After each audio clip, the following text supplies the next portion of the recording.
Saya lulusan S1 PGSD pada Universitas Terbuka. Saya mengajar di SD Negeri 1 Pangobaru. Nah, dalam kesempatan ini saya akan melaporkan hasil penelitian tindakan kelas, khususnya di kelas 2 SD. Nah, penelitian yang saya lakukan itu berjudul penerapan model pembelajaran kooperatif melalui bimbingan kelompok dalam pembelajaran tematik untuk meningkatkan prestasi belajar tematik siswa kelas 2 semester 2 SD Negeri 1 Pangobaru tahun pelajaran 2021-2022. Latar belakang permasalahan penelitian yang saya lakukan yaitu kurangnya minat belajar siswa. Nah, hal tersebut dapat dilihat dari nilai rata-rata siswa kelas 2 SD Negeri 1 Pangobaru dalam mapel matematika yaitu 48,50, sedangkan KKM pada sekolah yaitu 60,00. Kemudian rendahnya kesiapan anak untuk mengikuti pelajaran. Ini terlihat dari anak yang kurang aktif mengikuti kegiatan belajar mengajar pada awal proses pembelajaran. Berdasarkan latar belakang permasalahan tersebut, peneliti melakukan penelitian tindakan kelas dengan judul penerapan model pembelajaran kooperatif melalui bimbingan kelompok dalam pembelajaran tematik untuk meningkatkan prestasi belajar matematika anak kelas 2 semester 2 SD Negeri 1 Pangobaru tahun pelajaran 2021-2022 dalam upaya menanggulangi masalah yang ada. Selanjutnya, rumusan masalah dan cara pemecahannya. Yang pertama, rumusan masalah. Apakah dengan penerapan model pembelajaran kooperatif melalui bimbingan kelompok dalam pembelajaran tematik dapat meningkatkan prestasi belajar matematika anak kelas 2 semester 2 tahun pelajaran 2021-2022 di SD Negeri 1 Pangobaru. Kemudian, cara pemecahan menerapkan model pembelajaran kooperatif melalui bimbingan kelompok dalam pembelajaran tematik. Tujuan penelitian. Tujuan penulisan ini adalah untuk meningkatkan prestasi belajar matematika anak dalam pembelajaran tematik melalui penerapan model pembelajaran kooperatif melalui bimbingan kelompok pada anak kelas 2 semester 2 di SD Negeri 1 Pangobaru tahun pelajaran 2021-2022. Manfaat penelitian. Nah, manfaat penelitian ini bagi siswa itu dapat meningkatkan kemampuan anak dalam pembelajaran tematik. Kemudian manfaat bagi guru itu dapat memberikan pengalaman untuk mengembangkan materi pembelajaran dengan model pembelajaran kooperatif melalui bimbingan kelompok dalam meningkatkan kemampuan tematik anak. Selanjutnya, manfaat bagi sekolah itu dapat digunakan sebagai tolak ukur peningkatan kemampuan anak dalam pembelajaran tematik. Rancangan penelitian terdiri dari 4 tahapan. Yang pertama adalah tahap perencanaan, kemudian tahap pelaksanaan, kemudian pengamatan, dan yang terakhir refleksi. Nah, kita bahas satu persatu, mulai dari perencanaan atau planning. Pada tahap awal perencanaan, penelitian melakukan observasi dan wawancara kepada siswa mengenai kegiatan pembelajaran. Hasil dari observasi tersebut menjadi dasar penyusunan perencanaan oleh penulis. Namun, tidak menutup kemungkinan terjadi perubahan pada kondisi yang ada. Adapun rencana yang perlu dipersiapkan antara lain adalah instrumen pendukung yang nantinya akan digunakan untuk pengumpulan data dan perencanaan tindakan pada setiap siklus. Dan tahap yang kedua itu pelaksanaan atau acting. Pelaksanaan merupakan implementasi atau penerapan isi rancangan. Pada tahap ini, tindakan yang dilakukan harus mengacu pada program yang telah direncanakan.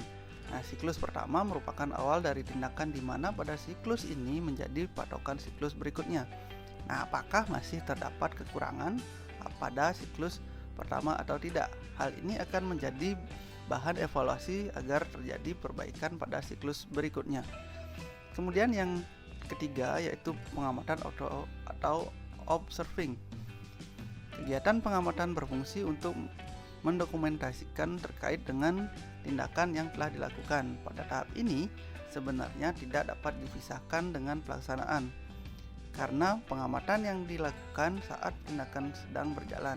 Jadi keduanya berlangsung pada saat yang bersamaan. Selanjutnya yang keempat adalah refleksi atau reflecting.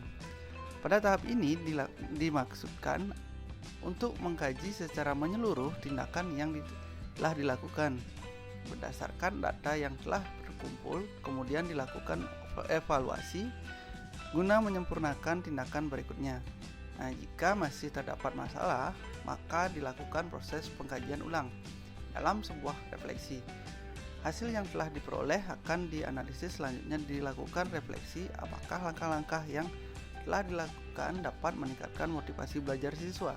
Nah, jika masih belum, maka dilakukan perbaikan guna menyempurnakan pada siklus berikutnya. Subjek penelitian ini diambil dari anak-anak yang belajar di kelas 2 pada semester 2 tahun pelajaran 2021-2022. Kemudian objek dari penelitian ini adalah rendahnya prestasi belajar matematika anak kelas 2 semester 2 SD Negeri 1 Parangparuk tahun pelajaran 2021-2022 merupakan fokus peneliti dalam penelitian ini. Hal tersebut dijadikan objek penelitian agar mampu diupayakan peningkatannya. Penelitian ini dimulai dari bulan Januari sampai dengan Mei 2022. Nah, kemudian metode pengumpulan data hasil penelitian ini dikumpulkan dengan tes prestasi belajar. Penelitian tindakan kelas ini menggunakan cara pengumpulan data, yaitu dengan memberikan tes prestasi belajar. Selanjutnya, metode analisis data. Dalam penelitian ini, pengkajian atau analisis dilakukan secara deskriptif, disajikan berupa rata-rata, modus, median, dan persentase, serta membandingkan dengan indikator. Keberhasilan penelitian juga dilakukan penyajian data dengan menyusun tabel dan grafik. Nah, indikator keberhasilan yang diusulkan pada siklus 1 rata-rata kelasnya sebesar 55,00 dengan ketuntasan belajar minimal 45%, dan pada siklus kedua rata-rata kelasnya sebesar 60,00 atau lebih dengan ketuntasan belajar minimal 80%. Hasil penelitian dan pembahasan pada siklus 1. Rancangan tindakan 1 dalam kegiatan perencanaan di siklus 1 ini, penulis menyusun rencana kegiatan harian dan rencana pelaksanaan pembelajaran yang akan digunakan untuk membimbing anak-anak yang kemampuannya masih rendah. Nah, melihat data awal yang tidak sesuai harapan, merencanakan bimbingan yang paling tepat untuk menyelesaikan masalah yang ada. Pelaksanakan tindakan 1. Pelaksanaan pembelajaran dilakukan dengan membawa semua persiapan ke kelas. Giat menuntun anak, memberi arahan-arahan, penggunaan model pembelajaran kooperatif melalui bimbingan kelompok diupayakan secara maksimal sesuai teori-teori yang ada. Memberikan bimbingan dilakukan dengan giat secara kelompok. Observasi pada siklus 1. Observasi ini dilakukan bersamaan dengan pelaksanaan penelitian dengan cara menilai apa yang bisa dilakukan, melihat apakah peserta didik aktif atau tidak dalam mengikuti proses pembelajaran. Nah, ini merupakan interval kelas pada refleksi siklus 1. Seperti yang kita lihat bahwa masih banyak nilai siswa masih di bawah KKM, sehingga memungkinkan akan dilanjutkan pada siklus kedua. Ini merupakan histogram prestasi belajar tematik anak kelas 2 semester 2 tahun pelajaran 2021-2022 pada SD Negeri 1 Parangparuk dalam bentuk diagram batang. Melihat hasil pada siklus 1, yang rata-rata masih banyak siswa yang nilainya di bawah KKM, sehingga akan dilakukan perbaikan pada siklus kedua.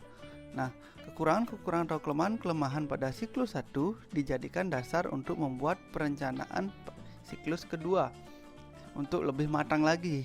Nah, rencana pelaksanaan pembelajaran disusun ulang, diberikan penekanan pada porsi bimbingan yang lebih manusiawi dan lebih banyak agar dapat lebih meningkatkan prestasi belajar.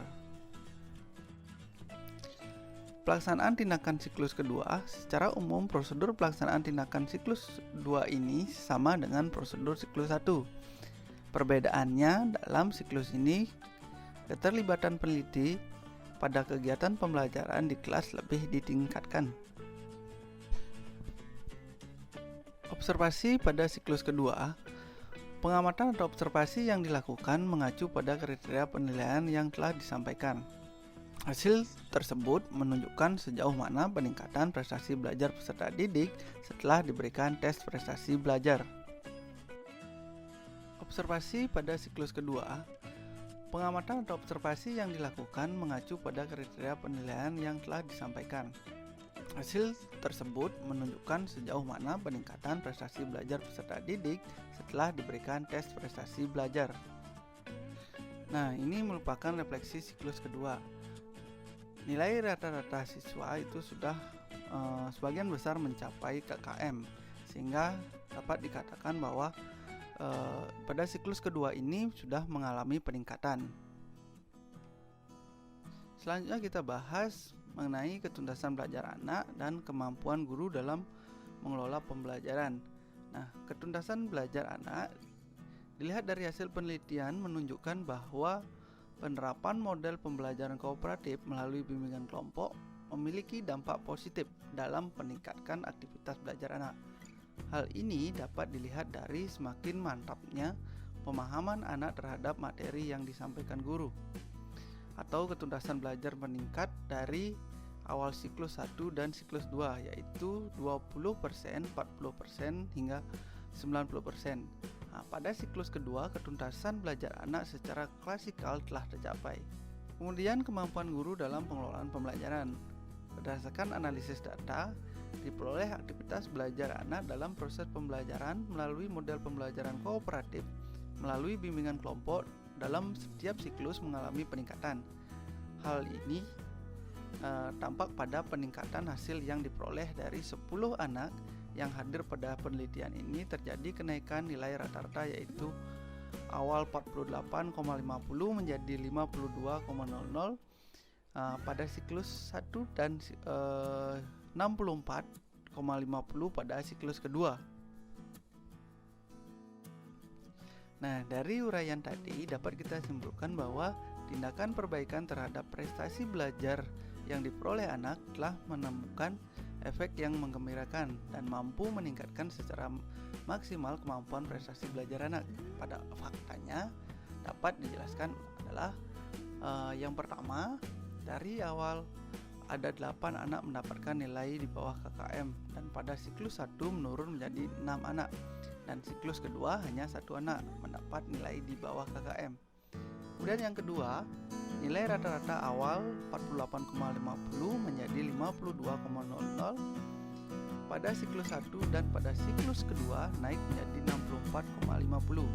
Yang terakhir, dari data awal anak yang tuntasnya 2, sedangkan siklus 1 menjadi lebih banyak menjadi 4 anak, dan pada siklus kedua menjadi semakin banyak, yaitu 9 anak. Nah, demikian pemaparan dari hasil penelitian tindakan kelas yang saya susun. Semoga bermanfaat dan dapat motivasi kita semua sebagai guru untuk mencerdaskan anak didik kita. Dan tak lupa saya mohon maaf jika ada salah penyampaian. Terima kasih.